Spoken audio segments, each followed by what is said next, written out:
off of that, we have our Dave don't feel like again. I watch Dave gonna mess us up. We have our next guest coming in. This guy's a special guy to me. This is a god brother. He calls me Unc. You know what I'm saying? Like OG if you're Unc. Say what now? You're official OG if you're Unc. Oh, but I've been official OG. I thought you knew. Triple OG. I wanted to bring him in, man. I'm so super proud of him.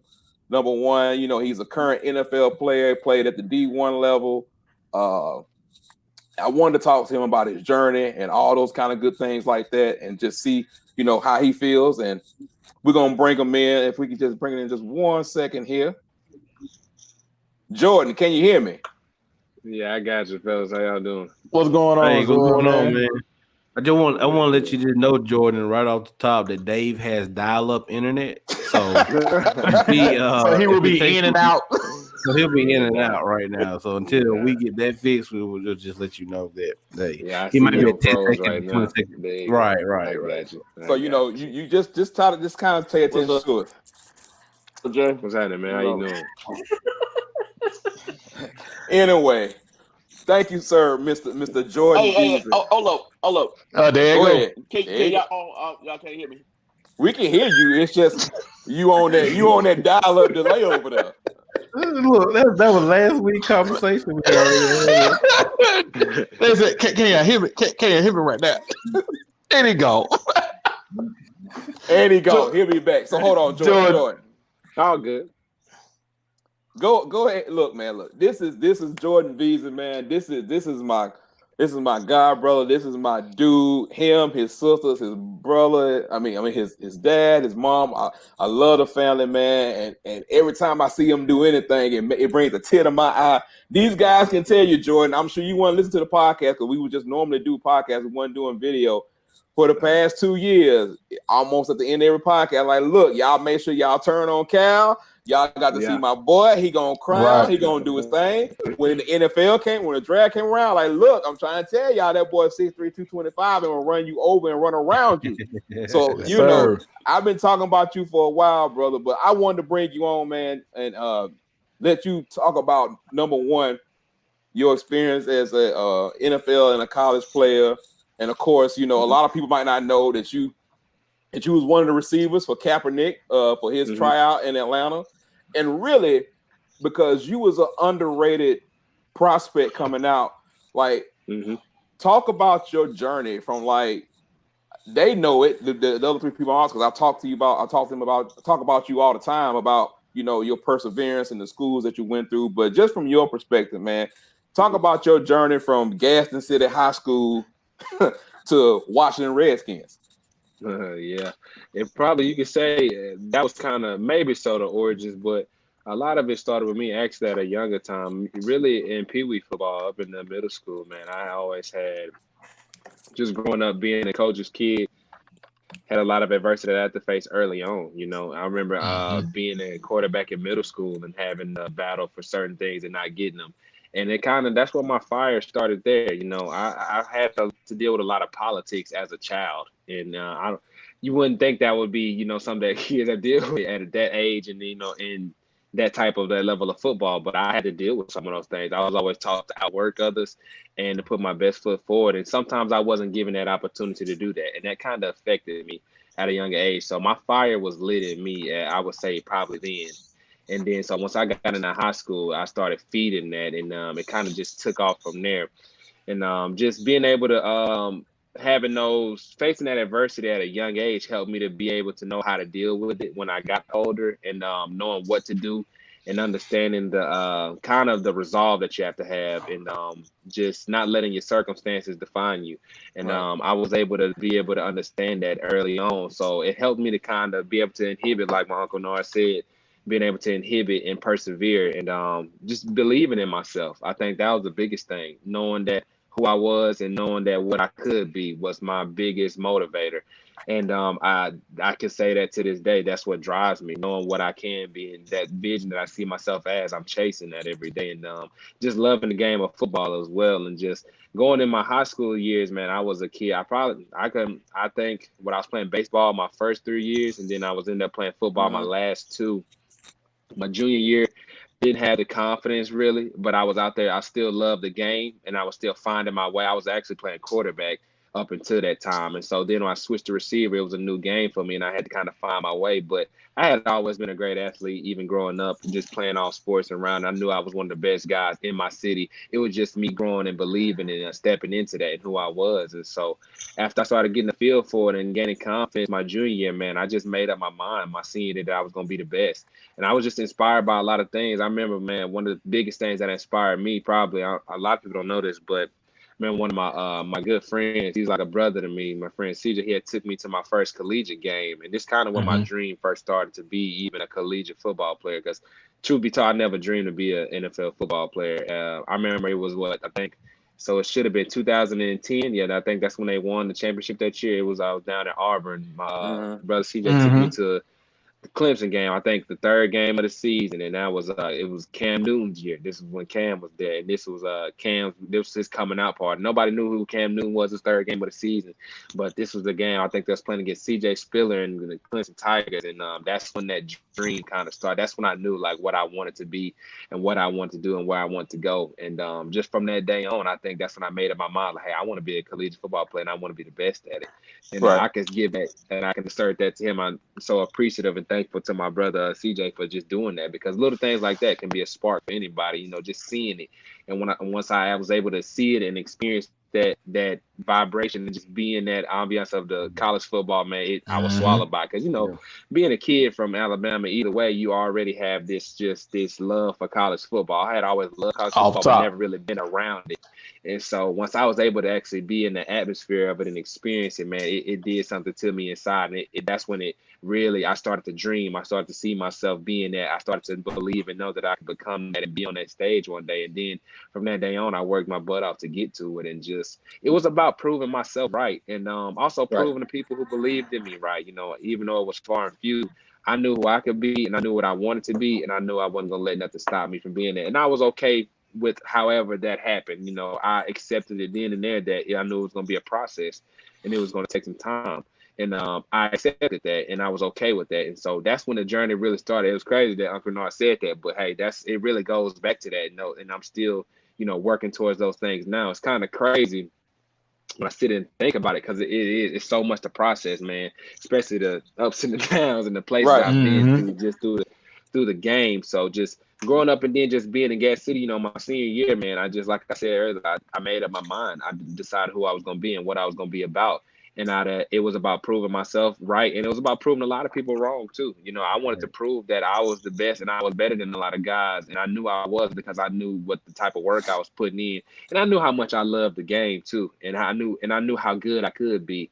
And Coach Bill, who was actually the high school coach at the time there, he helped me to see that, and I always hear it takes other people sometimes to see stuff in you for you to see it. And I remember one day Coach Bill just pulled me to the side, and it really changed my life. He just pulled me to the side and told me, like, hey, son, you can be the best receiver that ever come to the school. And just knowing Coach Bill and knowing the people he had seen and knowing the guys that I had played around, for him to see that in me, that helped me tremendously to go out and go and take it. Knowing that I had somebody else who believed in me and who was confident in me, I think that was huge for me, just being able to have that and being able to run with it, especially my senior year when we faced a lot of adversity. But being able to have that confidence, knowing that he believed in me, it helped me to believe in myself more and just earn the respect of him and my teammates. So that was really huge for me. So, I had a great season my senior year, kind of burst out on the scene out of nowhere. Had a great summer. I had a great summer that year. I haven't even talked about the physical blessings I was able to just be gifted from God, man. That junior year, going into my end of my junior year, going into my senior summer, man, I was like 5'7". That summer, going into my senior year, I grew. I was 6'2". I woke up. Wow. So I was always, my junior year growing up, I didn't have really the physical size and everything. So going into that summer, man, into my senior year, I grew a lot probably around that time in January, like right before camp season starts, and just was growing into my body. And once I got that, man, it kind of, that's where it all really started. Then I was like, well, once I started to look at myself in that mirror, I was like, okay, now we got something now. We got what we need. We got the tools at least. So now, we can put the desire with that. And then that's kind of where the perfect storm started to mix. So went on my had a great summer that year, really competed against some of the top guys. If I don't know if any of y'all know, but from Gaston City, we are a very competitive school. We are known to have a lot of guys who are high level athletes, and we compete with a lot of high level schools. So having that moniker about us, I've always been competitive, always been a competitive person, but having that responsibility on my back, understanding what I was representing was huge for me. And so that summer, we went out to a lot of places and competed against the best of the best. And that's what actually helped me too. That summer, I think we got invited, and I went and played at National 707s down at IMG with at Cam Newton, National 707, stuff like that, playing against some of the top rated guys in the country. And I held my own and I dominated. And just all of those occurrences, just those happenings in that summer, all I was doing was building my confidence and understanding like, hey, I maybe wasn't getting the offense or the looks, but I was seeing the wins. I was going up against guys who are rated 4 stars, 5 stars, but yet they couldn't, so I was handing my own. I was there with them, and it didn't matter. It didn't matter what they were. I knew how good I was, and just all of those occurrences were just big revelations for me, and understanding that, hey, just repeating to myself and understanding and affirming what I had already known, that, hey, that I can do this. I can be one of the best. I can compete with the best. And it just all just was kind of just building a fire within me. We just kept stoking it from there. But had a great season my senior year. Ended up leaving out. Didn't have too many offers. Had some offers to go to places, but I had a dream, and my dream was to play at the highest level, and I wasn't gonna let nothing stop me. And that's what I was gonna do. And I knew I could play Power 5 football even then. Going into I knew I was like, hey, I could play in SEC, ACC, Pac-12, anywhere. I can play with those guys. And the thing was, it was my dream to do that. It wasn't just something I want to do. That was like, I can sit here and say, like, I've lived one of my dreams, my lifelong dreams. I've played at the highest level of, Power 5 football. I've experienced playing in top 5 teams and games like that. The things that I envisioned myself doing as a kid, I was able to go out and do that and obtain it. And so when I was in those moments and times of deciding, I had to pick and choose kind of where I want to go. I ended up going to Faulkner University, NAIA school. And a lot of people don't know this, but I'll tell you guys, but I had offers to go, like, to walk on to Division I schools, but I felt like if I was to go there and do that I would kind of be stuck there. So I kind of plotted and planned out my route to how I was going to get to Division I football. If I knew it a little bit more then, I probably would have went to a JUCO. But instead, I went to an NAIA because I knew, like, hey, I was going to be there only for a certain amount of time. And then I was going to, hone my skills and leave and go to whatever was next. Ended up working out perfect because after I signed and went to Faulkner University, my offensive coordinator that was there was actually ended up getting a job at a junior college in Mississippi.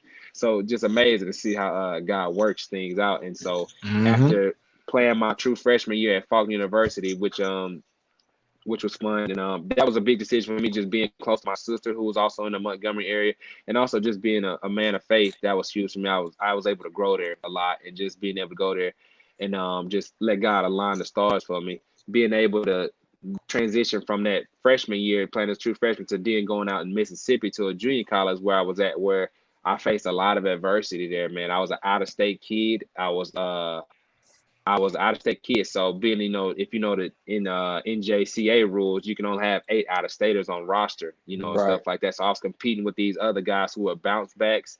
Not to say that they were better than me, because they weren't. I was out competing. I was the best guy on the team, but it ended up not working out there. And as far as me I ended up redshirting that year, my sophomore year, because they gave my scholarship to a guy who was a bounce back. So that happens. I was an NAI guy coming in and fight for a spot, and that necessarily wasn't respected by some of the coaching staff there. So, hey, it happened. It was what it was, and I was able to just redshirt that year. You don't have 8 and be in school. I'm echoing right now. Can y'all hear me? You good? You good? Now, it was there for a second, but you okay? Go ahead. You good? I got you. So after leaving there, my sophomore year, just stick with me. It's a wind and roll. I was able to come back. After they actually re-offered me to come back that next year to play again, and I came back again, and was a starter, everything, and end up not working out again, man. I would try to give you guys a reason as to why that didn't, but I can't, and because it wasn't nothing on my end. I handled my business athletically and academically. I don't think the coaching staff just didn't want me there, and I don't know that. I can give you the answer to that because I don't know it to this day. But it ended up working out perfect because I ended up leaving that fall and going into it. It was, man, I had got all the way up into the first week of camp. And I got a call from my coach telling me that, I had to leave and that they weren't going to keep me on the team for that year to play. And just knowing that, just saying that now, it's like, wow, I remember being in that situation, being like, what am I supposed to do? And right. That was a tough time though. So that was a big moment of faith for me. And just, I put in God's hand. He led me to what was next, in which it was a coach in Southern California, my coach, Coach Nick Mitchell at Golden West Community College. My coaches ended up helping me from Mississippi, ended up helping me get in contact with him. I guess he felt some type of due diligence, at least because of whatever had happened. So he ended up getting me in contact with him, man. I think I left a week before the season started to go to California. I don't think I told nobody. I didn't tell my mom or my dad except the day before I left and got on the plane. Yes, I remember. I remember that very. I remember that very well from your father. Like, I don't know what the hell he doing. He just leaving. Going clean across the country. Going clean across the country, and it was just. I mean, that's just a testament to what I seen and what I knew about myself. I was ready to play that year before that. I just knew I had to get on the field somewhere, and I knew the rest was going to take care of itself. Right. And as we get into it, you'll see that that's exactly what happened. And I was chasing, like I said, I was chasing a dream, and I wasn't going to let nothing stop me from attaining that. And I just, just being able to, even through all that adversity at that time, it all molded me and shaped me. I was hungrier than ever, just as I am now.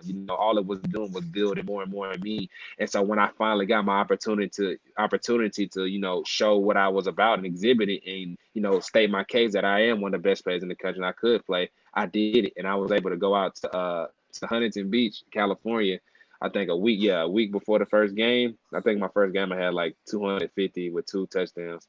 So ended up going out to go to West Community College for really 4.5 months. End up leaving, man. I end up had to pay. Actually, there's no scholarships out there, so I had to pay for like my rent and everything out there. So you don't get housing and everything. So in order for me to go out there, this is something too I don't really tell a lot of people, but I had a Jordan collection. I collected Jordans my whole life. So ended up selling my Jordan collection to have my first 4 months of rent. So once I got that money for that, it wasn't no stopping me. I think that's why my parents really didn't know, because once I had the money to go, I was like, well, I'm gone. I got the money. So y'all got it. You can't tell me no at this point. So I ended up selling my Jordan collection, man. I got for like $2,100, I think, something around that area. And so my rent was like $400 a month. And I knew I was going to be out there for 4.5 because I had the grades. Academically, I was a mid-year guy. I've always been able to handle my own in the classroom as well. So I was a mid-year guy. So I knew I was like, well, wherever I go, I'm going to be gone in 4.5 months. I just got to play the season. I'm gone. So once I got the money for that, man, I took off and got on the flight and landed in Los Angeles. And it just kind of went from there, man. That was one of the best, most blissful moments, just being in football. Just we as a team, the guys embraced me early on, and just being able to go out there and bond with them and showcase my talents. We ended up finishing that year, I think, 9-2. We were ranked at one point in time. We were number 1 in the state and number 3 nationally in junior college. And we ended up finishing, I think, like number 3 in the state and like top 10 for sure nationally that year. But we had a great season, man. Ended up having, I know I had over 1,000 yards, over 10 touchdowns, and I had over 30 something offers, and I ended up being offered by Cal Berkeley that year, and I committed as soon as I went on my visit up there, because I knew just being able to be blessed to have that opportunity to have that degree from that prestige university and to live out my dream of playing Power 5 football in the Pac-12, that was like a no-brainer. I couldn't really turn that down after I went up there. And it was crazy because I got that offer really through the networking of being in my community college in Mississippi in Itawamba. A lot of people don't know this either, but my receivers coach at Cal that ended up offering me was actually 3 years before I was there was a coach at Itawamba Community College in Mississippi, and he found out about me through the coaches there that he had still known. They told him and everything, and so that's when Cal ended up offering me when they found out where I was at, and they knew kind of that I had that origin. And so being just the track record I had from being out there, it ended up helping me, and even in the time of crazy adversity for me, something that I still don't really care to know to this day. But because of my character and how I handled my business there, I was able to move on to where I was going to next, just because I handled it in the right way. And that was just a testament just to being able to, push through things and keep doing the right things, and it'll work out for you. Well, let me ask you a question. Let me ask you a question, Jordan, because that was the part really that I wanted you to say, because David has a son who's similar story to yours. He's a senior coming up this year, minor high school, running back. He loves and breathes everything about football, just like you. I mean, and it's not being, to me, if you ask me, not being recruited the way he needs to be. And to hear that, it's all about your perseverance and how you persevere through that part of it. Not just because you did that, but because of the fact that, you believe in yourself. And I think a lot of people get down about the fact of, oh, such and such didn't offer me yet, or this person got an offer before me, and not understanding how all that works. But if you really love football and you really love the sport, if you believe in yourself, then you continue to work, and you continue to do what what you love. And that story, your father said you need to write a book. Hey, but a lot of people tell me that. You took the words right out of my mouth, and then you need to find you a publicist right now. Okay, you need to do some public speaking, because you're long-winded too. I just want to let you know. I was like, man, you were telling a good story, and you just kept okay. You got my attention, and I was like, what's going to happen? Just know, this is all recorded. Y'all Kennard just stopped the whole story. I'm like, what are you doing? This intermission or something? It wasn't an intermission. It was just more the fact that, I mean, most of the people on the call now, especially when they saw his name, like when Jordan got the Cal, he excelled. And I was going to have him pick back up with his current NFL journey of, a part of talking about that, about how it was go through the draft. I'm sure he felt like he should be drafted and not being an undrafted free agent. So I was going to let him pick up on that, but I wanted to just put that part in there. Go ahead, Jordan. Yeah, no, it's but it's funny he says that, just to think about being long-winded, and it's crazy because when you live it, it's like, only me and God, we have that experiential knowledge to know exactly everything I've been through. And that's really, now being 25 and being where I am now, man, that's just really the first part of it. So it's crazy because now, like, this is me explaining just one section of it, because I've experienced it even as I kept going. So, but yeah, we'll pick up at that. But even just to piggyback off of my Uncle Norris, even my coaches at Cal told me when they recruited me, I was ranked. I think I was like top 10 junior college receivers coming out that year. And even they told me, they was like, yeah, you still was under recruited. I was actually trying to get back home at that time and get back to Auburn. And I was talking, but at the time, Coach Burns, he was in Middle Tennessee at the time. They had offered me, Coach Burns, so me and him actually had a good relationship. They had offered me at Middle Tennessee to go. But like I said earlier, guys, I knew where I wanted to be. And I was like, I want the best of the best. I want to be at the highest level of football, because I knew that's where I could play. So that whole time I was getting a lot of Division I AA offers. I had some other stuff, but they weren't Power 5. So once I started getting my Power 5 offers, even the coach at Cal was like, yeah, you probably under recruited still. So I was like, yeah, and I got it. But even I was trying to get back home at that time, but it ended up working out perfect, man. Berkeley, being able to sign on and go to Cal was one of the most life-changing experiences I've ever had. Just having and being a coaching young man from Gaston, Alabama, going all the way to Southern California, and having that be a part of me now is huge. And then just to leave Southern California and go up to Northern California and be in Berkeley at a prestigious university at one of the, biggest melting pots and culture places in America was like, just having that being a part of me now has been one of my biggest blessings. And just, yeah, man, left that year, mid-year of 2015. So going into 16, I was a mid-year guy, ended up signing and leaving Golden West as top 10 receiver, ended up signing to Cal. And yeah, kind of, that's when it started. I was in my dream. Then I was there. and kind of was able to experience it for the little 2 years I did have. But it was Right. great.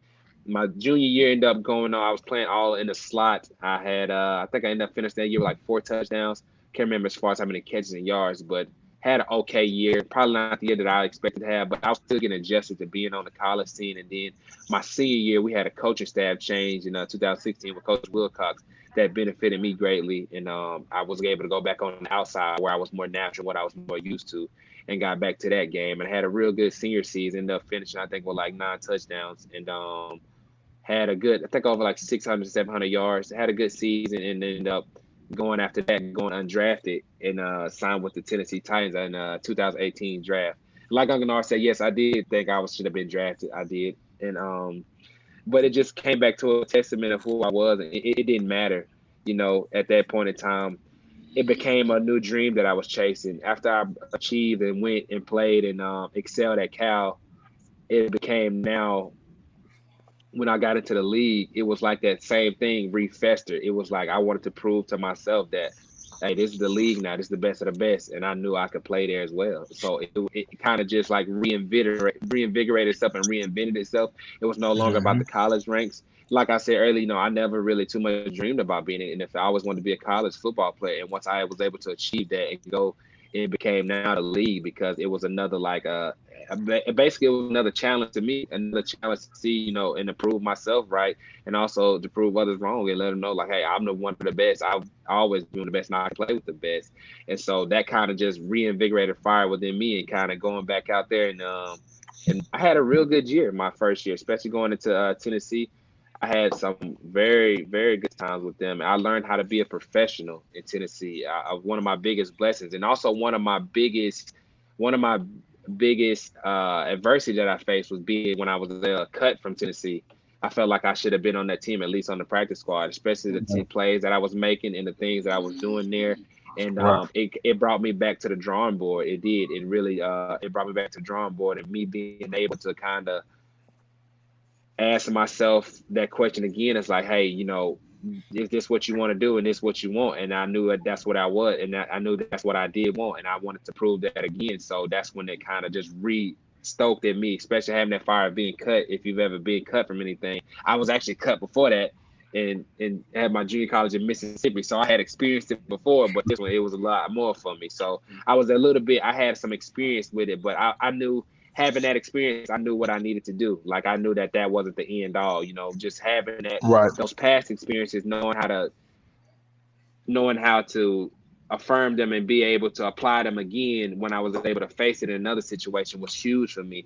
It knocked me down, but it did knock me out. And it honestly just helped me to get up, come back stronger. So after that year, my first year I was with Tennessee, end up not actually being on practice squad with anybody that year, man. That was a year of rebuilding for me. I was back home, which helped me tremendously being back home around my family. I hadn't been around really my family or been back home since I left to go to California. And we telling this story and a little bit long with it, but a span of like 3 years happened before I was even back home. You get what I'm saying? With everything that Hmm. had went on. So after I had been released by Tennessee, I went back home and was training the whole time and just was preparing for my next move. And it goes back to a testament of perseverance. I learned perseverance through my other times and transferred and being in those school systems and having to deal with other things and not getting those phone calls while I was waiting to be back in the league. I was Right. able to manage that a lot better because I knew what it felt like. I knew what not to let myself get to. I knew how to manage. I knew how to keep myself mentally and emotionally to be able to keep persevering. And so having those being cultured by those things and being, strengthened by those things. I always say like the things that are deemed as failures for me are all the things that I stand upon today. Those are what make me who I am. And so being able to be in that moment again where I had to face those things again, I was stronger because of it. I knew I could come out on the other side of it. And that's exactly what I did. End up my second year, which was last year, signing with the Colts, ended up going in there with them to camp and everything. Had a good year with them as well. I had a really good year. I grew again. I was able to, and my whole story kind of with me being in the league and coming and me just my rise to where I am now as a 25-year-old young man. It's all been about progression and getting better and learning, even through your failures and through your knocks and your ups and your downs, being able to learn and grow. Every year I come back and every year I do something, I'm a better person. I'm a better man. I'm a better football player. I'm able to take whatever I've been through and learn from it and let it become a part of me and let it help me going forward. And so that second year, I was able to know more things. I was able to understand things better. I was able to know how to maneuver and be in the Right. workspace. I was able to deal with all the things that come with being in the NFL locker room. You know, I knew what I needed to do on the field and off the field. So I had learned how to be a professional in Tennessee. And then my second year, which was last year, ended up finishing up with the Colts. Didn't get signed back on their practice squad, but I ended up signing with the Buffalo Bills right after them. So I was with them for a majority of that second year. And after that, I left with the Buffalo Bills for a short stint. I was with them for like half of the season. That's when I wasn't getting too many calls. And then with Uncle Narva, what he referred to earlier, which is crazy. It don't even feel real sometimes because how it happened for me, man. I ended up working out with Colin Kaepernick in Atlanta at the big thing, you know, for everything to go on. So that ended up happening. I'll tell y'all the backstory behind that as well because it's real crazy too. But end up end up meeting Kaepernick. I had actually met Kaepernick earlier in my college career. I had took a class with Cap at Berkeley.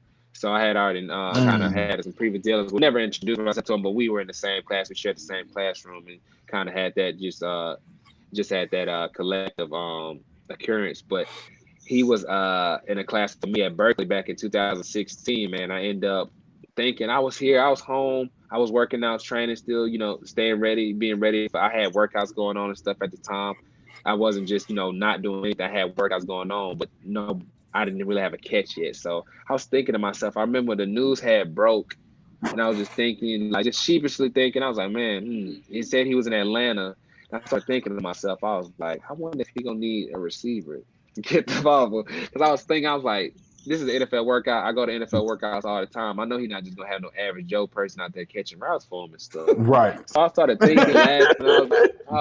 So I started thinking to myself, I was like, no, I could do it. I'm only really hour and a half away from Atlanta from Gaston. So I was like, I could do it. So I just started thinking about it. And I left it alone. I think that night I prayed on it and I said, well, let me talk it to God and let him see what I need to do about it. And I didn't even think nothing of it. I said, I'm going to give it to him and I'm just going to let it happen however it happens. Whatever happens, it happens.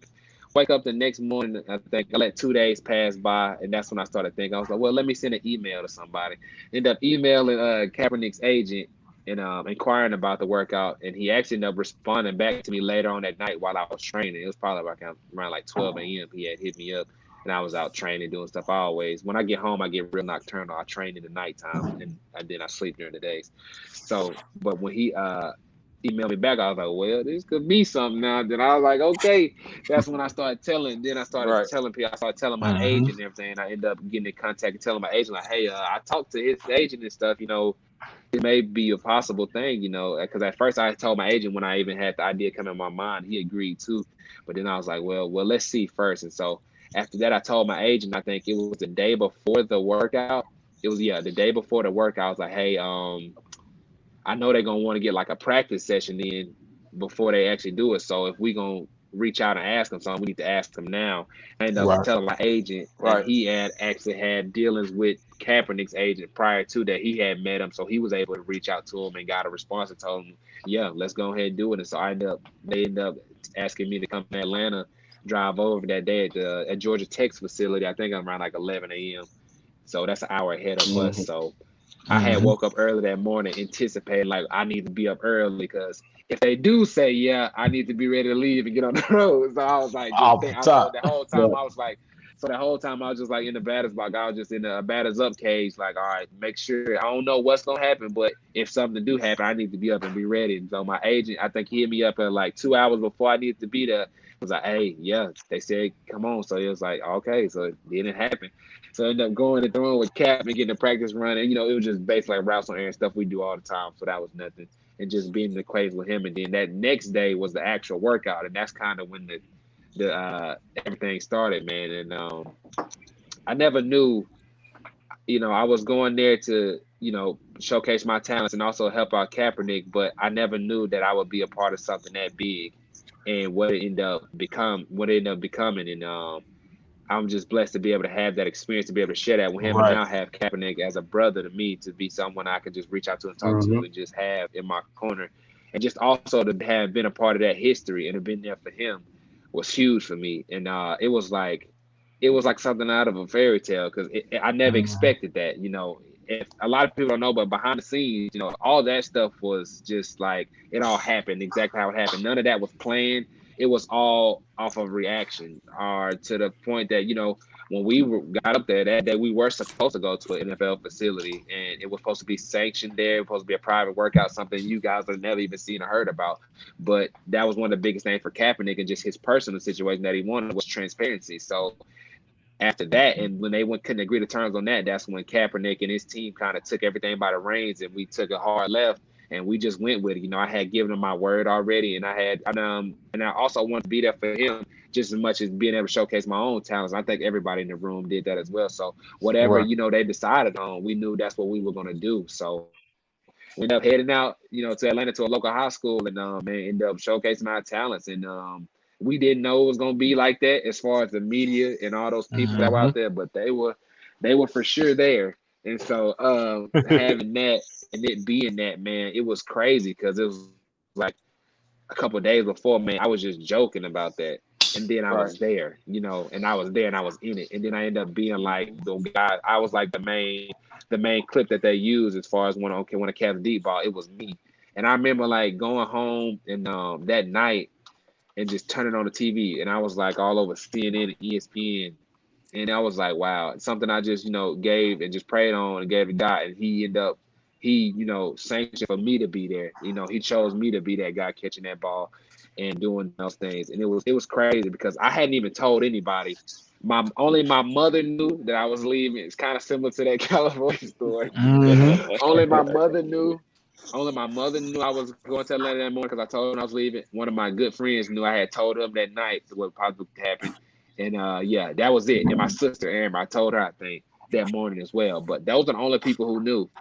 And so I went up there, and then the next day, they calling me talking about, you all on TV, what happened to this? I was like, yeah. Man. So and to know that it all came from an email is just crazy. Like you was just like, you know what, I'm just gonna shoot this email out, and you know what, whatever happened, it is gonna happen. And then for it to grow organically like that's crazy, man. Yeah. And it was just like you said, for it to grow organic like that, it was just something I didn't want to control it.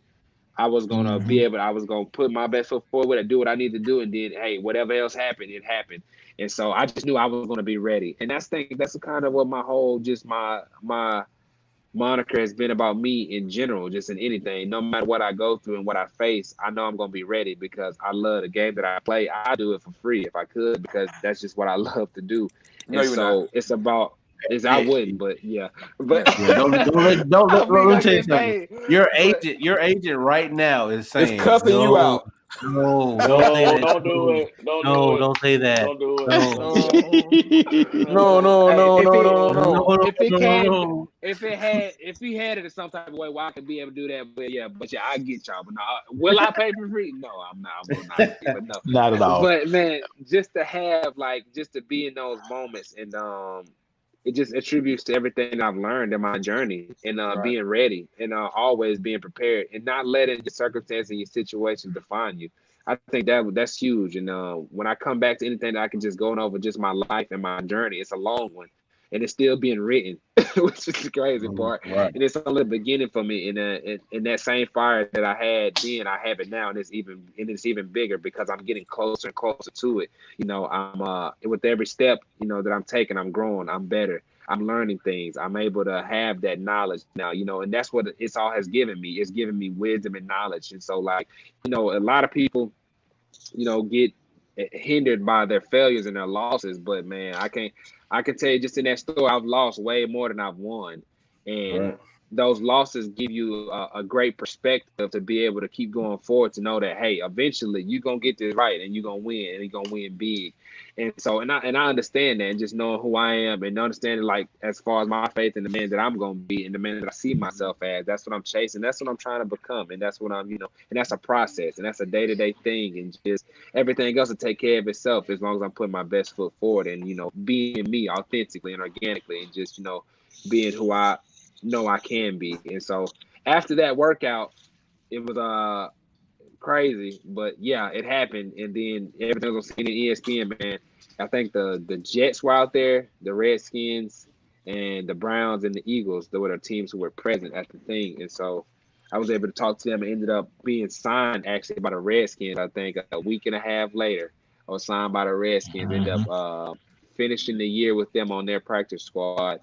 And that's how we kind of got to where we at now when we're heading into training camp. And I think, in a week and a half, I'll be in training camp tentatively, amid everything with the virus. But after the cat workout, ended up signing with them, ended up finishing with them, and had a real good year with them as far as the team. Kind of now everybody, it's crazy now. Like I went from that to this, and it's kind of like I'm always on something. There's something going on with the world. So, with everything with the Redskins right now. Not the Redskins. They don't want to be the Redskins no more. I don't think you'll be a Warriors. You'll be a Washington player, Exactly. but you won't be a Redskin. Yeah, Jordan. Hey, Jordan, can you hear me? Yeah, I can.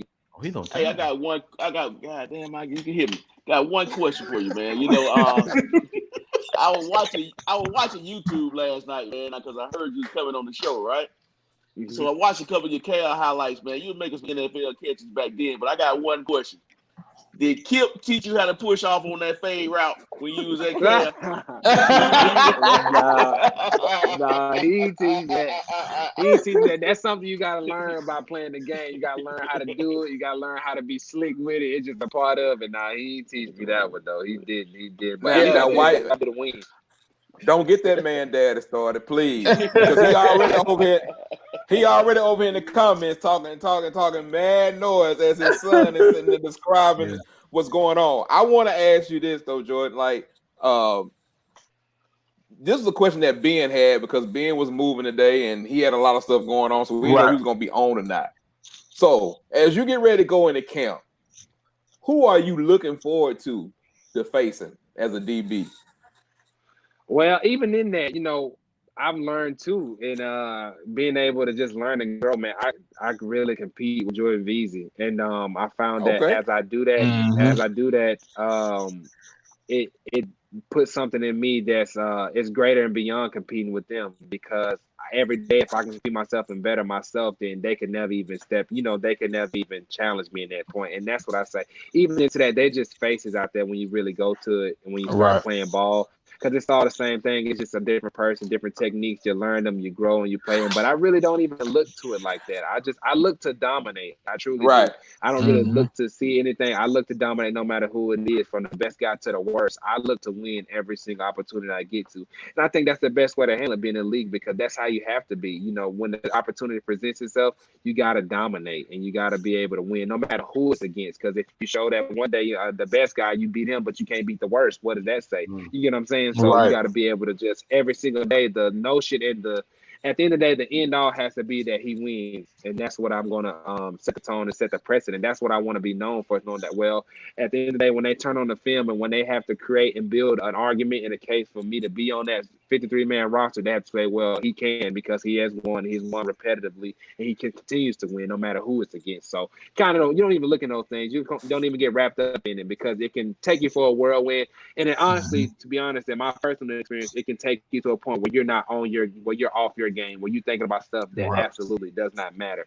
So my biggest thing is about just, competing with me and just dominating and just playing to my technique and winning how I know how to win. Now, this is a common question that people get asked a lot. I'm going to ask you this, and then I'm going to let you go and wrap it up a little bit here. Unless, and I'm sure the fellas got some other questions because they took like he got one, but who did you see at an NFL game that you was starstruck? Like, oh God, I can't believe I just saw or somebody made such a practice or anything. Like anybody in the NFL you saw, you'd be like, man, like I'm really around this. I'm really just saw such and such. Now I know how confident you are in yourself. I know that. You like, nah, these boys ain't nothing. But I also know there's one person I got in mind that I'm thinking of. I want to see. Was there one person that you was close to that you maybe got to see, but that you didn't think you was gonna be able to see, or just anybody that you thought about that you was like? It was for me, one I seen it was definitely like that, but I never really got too starstruck because I always knew I belonged, and it was cool being alongside of them, and I was also trying to gain their respect. So I respected them, but I wanted them to show them too that like I can play with you, I can help the team too as well. So everywhere I've been, it's kind of been like that. But the first person I was starstruck, and not necessarily I would say starstruck, but I was awed at him and how he worked and how good he was at the game of football. And I'll never forget it. It was Jason Pierre-Paul. Jason Pierre-Paul is a freak.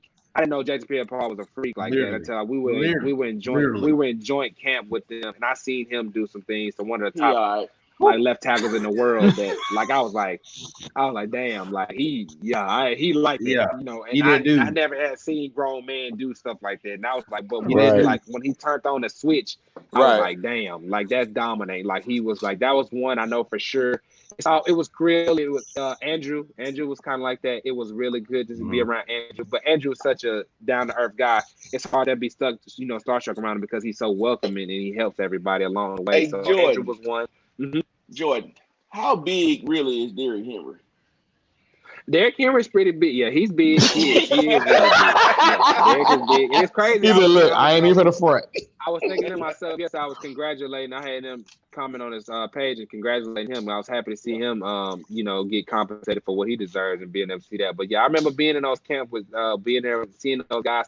And I can't necessarily say this. For me, I was never too starstruck because I was always watching those guys to see what they did. I was always watching them to be able to learn from them. So I couldn't even afford that luxury to be like that because I wanted to be who they were and what the position they were in. So I was always kind of more so studying them than anything being starstruck. If I was too busy being enamored by what they was, I wouldn't be able to take from them what I needed to take from them. So guys like that, like the Taylor Lewans and the Derrick Henrys, all those guys, those big names, and Marcus Mariota too, just seeing Marcus. And like Marcus was another guy who I was all about when I see him run. Like Marcus probably the most beautiful like stride and just running that I've ever seen somebody play. Like just plays gracefully. Like that's probably the most graceful play I've ever watched and play. It's just how they play the game. And T.Y. was great to learn from and see him and just how cool he was. He was a great guy to be around. And AP was cool to be in red with the Washington Redskins this year and to see AP and see how he practices. We already know he a damn machine, man. We already know.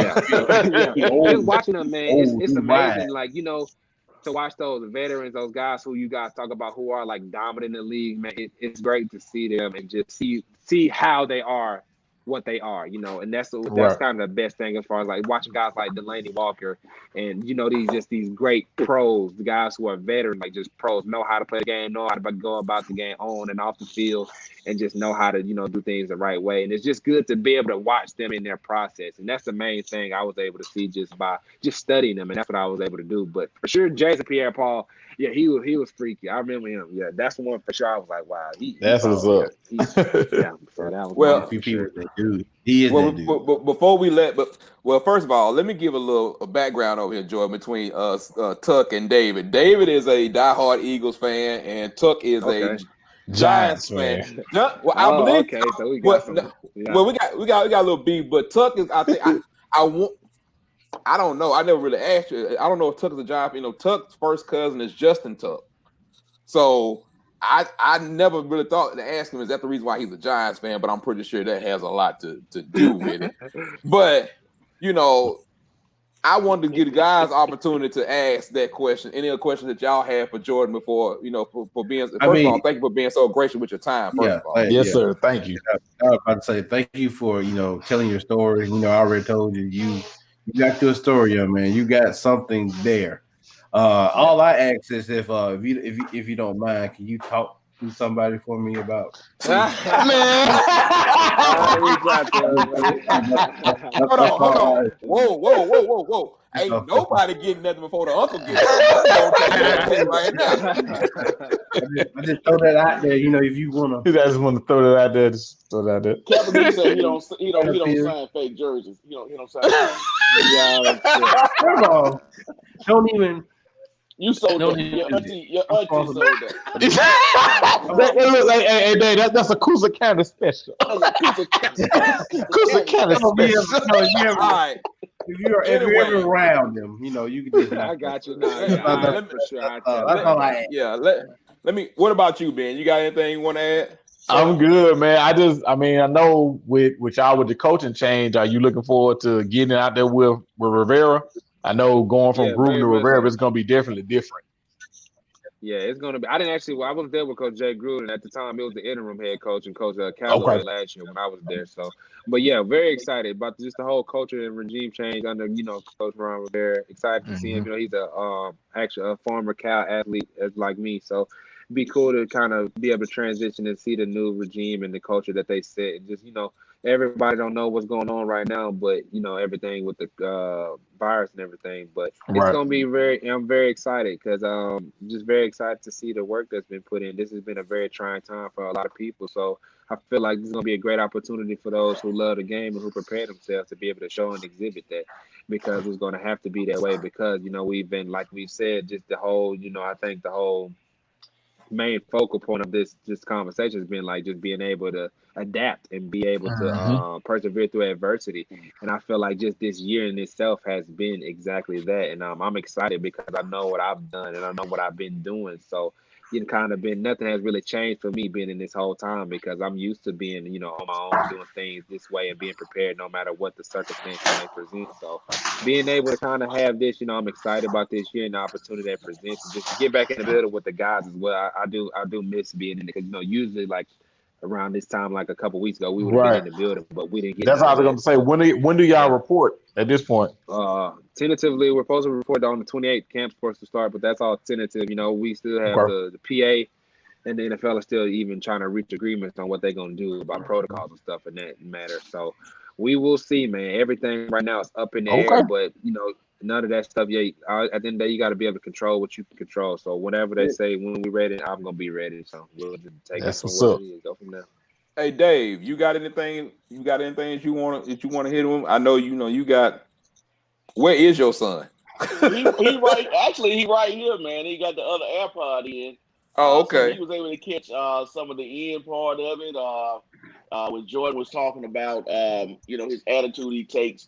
When he gets to camp, it's hey, I'm coming to win. I'm trying to win every 1-on-1. So yeah, he's here now. He was out training, so he just walked back in the door about 15 minutes ago.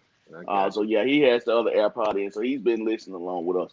Well, we're gonna put it up on the YouTube channel, so he Yeah. can go back and look at. But Jordan, before you get out of here, sir, I mean the people that's on here now and the people that's gonna watch on the replay, definitely drop your social media information, man, so they can follow you and keep up with you and support you along your journey, man, because we're all in your corner, so we definitely gonna be cheering you on.